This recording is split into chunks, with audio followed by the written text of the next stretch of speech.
வேணா இது சட்டத்தின் அடிப்படையிலும் மக்களுக்கு நம்மளுக்கு ஒரு தெரிஞ்சதுன்னா இது மைல்டு சைல்டு மேரேஜ் ஆக்ட்ல தான் இது வரும். குழந்தை திருமண சட்டத்திலையும் வரும், போக்சோ இந்த வழக்குலயும் வரும். இதனால நம்மளுக்கு ஒன்று தெரிஞ்சு நம்ம இந்த புகாரை வெளியே தெரியாம இருந்ததுன்னா அது சட்டப்படி தவறு.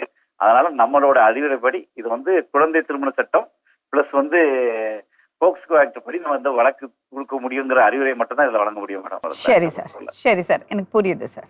Okay ma'am, thank you so much. Thank you.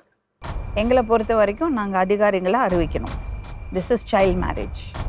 அப்புறம் சட்டம் என்ன நடவடிக்கை எடுக்கிறதோ அதை எடுக்கும். கரெக்டா? உனக்கு என்ன வேணும்? எனக்கு என்ன வேணும்னா, நான் படிக்கணும்னு ஆசைப்பட்டேன்.